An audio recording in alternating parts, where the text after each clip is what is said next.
Saudações baianas, Daniela Mercury. Me encarregaram de fazer uma pergunta. Eu queria que você falasse um pouco sobre... você é uma das principais intérpretes da música popular baiana nas últimas décadas. Você divide com outras intérpretes e cantoras e com outros o canto que vem das ruas da Bahia, que vem dos guetos, que vem dos blocos afros. Você está muito associada, seu canto, sua música está muito associada a esse movimento que é um movimento social por igualdade, por justiça, contra a discriminação, contra o racismo. O tema central dessas músicas todas, direto ou indiretamente, é esse o tema. A Bahia luta por igualdade racial e pela valorização da contribuição negra para o Brasil. E mesmo não sendo negra, você é uma artista que é indissolúvel. Sua relação com esse movimento é importantíssima. Outro dia eu vi vovô falando da sua importância para tornar o Ilê mais conhecido e a música do Ilê mais conhecida. Eu tive noção dessa grandeza quando nós, no Ministério da Cultura, levamos você para ser a principal atração de uma semana de celebração em Cabo Verde. Cabo Verde teve um sítio reconhecido como patrimônio mundial, a Prainha. E eu tive a ideia de levar uma cantora, no caso você, levar você para fazer um show de homenagem do Brasil àquele momento de festa e de reconhecimento de Cabo Verde. O presidente me disse, vai ser o maior público de um show de música em Cabo Verde. A movimentação está sendo em todas as ilhas do arquipélago, uma movimentação popular gigantesca. E quando você começou a cantar, o povo inteiro, o público, cantando com você, sabiam todas as músicas. Eu fiquei impressionadíssimo, eu sabia, não lhe escolhi por acaso, e sabia da repercussão, mas foi impressionante. No final, o presidente virou para mim com os olhos marejados e disse, Daniela devolveu a África para nós. Então, essa importância, essa grandeza, essa capacidade que você teve de deslocamento e abraçar uma música importantíssima para a Bahia, para a negritude, para a luta contra o racismo. Eu queria que você falasse um pouco disso. Uau! Daniela, antes que você emocionada fale... com os depoimentos. Pois eu também estou, mas eu queria só fazer uma pequena correção no nosso ex-ministro. Quem disse para ele que você não é negra? Eu não sou negra, eu sou branca, mas eu entendo, né? Muito importante a gente deixar claro isso por causa exatamente do racismo estrutural, né? Mas eu entendo que a nossa cultura é impregnada, né? Eu digo que não é só impregnada, ela é maravilhosamente impregnada nesse sentido, né?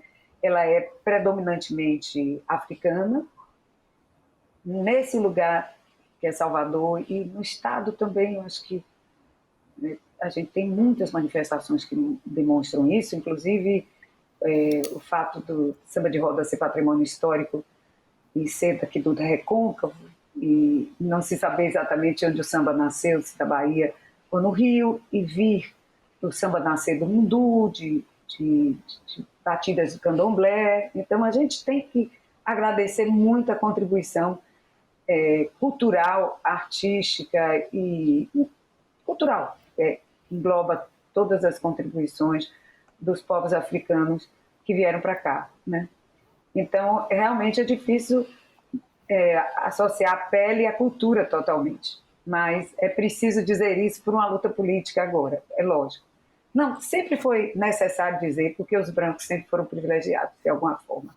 E a gente sabe disso, você estava falando dos bandeirantes, a gente tem que contar a história, e o meu sonho sempre foi, como disse muito bem, primeiro que eu quero agradecer muito a pergunta, a Juca, que eu admiro muito, que é um grande intelectual, que contribui para a cultura do Brasil, é um apaixonado pela cultura brasileira, trabalhou muito junto com o Gil, depois como ministros, né, de Dilma, e continua aí se movimentando e se mobilizando, fazendo comitês e discutindo caminhos para a cultura brasileira.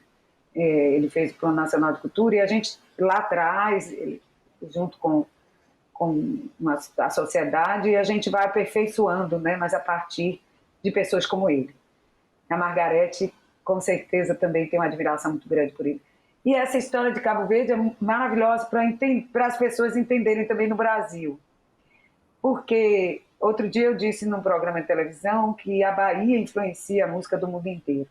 E eu tive a alegria, a vontade também de sair do país, porque eu já tinha esse desejo como bailarina. Respondendo até a pergunta anterior, você falou assim, você esperava ser o que você... Eu sempre fui uma democrata. Eu sempre coloquei a luta pela democracia, a luta pelos direitos humanos na frente de tudo que eu fiz. Tanto é que eu sou embaixadora do Unicef desde o começo da minha vida, minha mãe é assistente social, minha irmã é assistente social, a gente da nossa casa não desassocia o nosso trabalho, e principalmente o meu como artista. Minha irmã, Vânia Abreu, também tem um trabalho muito consciente, muito profundo. E o que a gente tenta, através da arte, é fazer as pessoas se amarem. Fazer os brasileiros... Encontrei com Mia Couto, lá em Moçambique, eu amo o escritor, né, e grande cientista social que ele se tornou, assim, Mia Couto. E nós conversamos que nós tínhamos o mesmo desejo. Ele também é um branco, que eu pensei que era negro quando eu li os livros dele, e ele fala da luta política, do povo moçambicano e tudo, e acho que tem muitas similaridades com a nossa luta. E também essa luta contra o racismo estrutural no mundo, que é muito forte aqui para nós, baianos. Eu acho que quem não presta atenção a isso aqui realmente é muito insensível. Mas a gente talvez também tenha uma percepção, às vezes equivocada, de que o racismo não seja tão grave aqui, porque há tanta música, né? Os blocos afros se manifestam, então as pessoas acham que isso basta, mas isso não basta.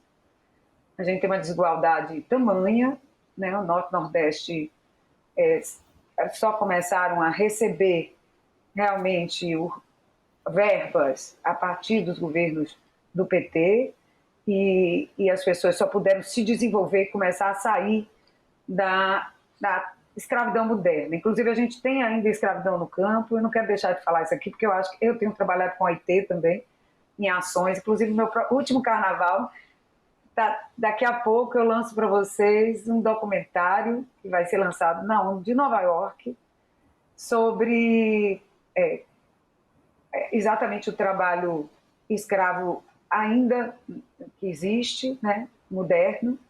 Não, o documentário, na verdade, é uma forma de associar o meu trabalho, a arte, tudo, para dar visibilidade para pessoas que fugiram do trabalho escravo de outros países, como a Bolívia, e que migraram para o Brasil, e africanos, de Angola, inclusive, outro da República Democrática do Congo, que são artistas que vieram para cá e que estavam no trabalho escravo ou trabalho em péssimas condições, análogo à escravidão, e eles foram resgatados e a OIT faz um trabalho de reinserção deles. Eles são grandes artistas, figurinistas que fizeram as minhas roupas do carnaval junto com outros, costureiras bolivianas, né, e que a gente fez um documentário para falar dessas pessoas e quanto essas pessoas ficam invisíveis, quanto elas são maltratadas, né?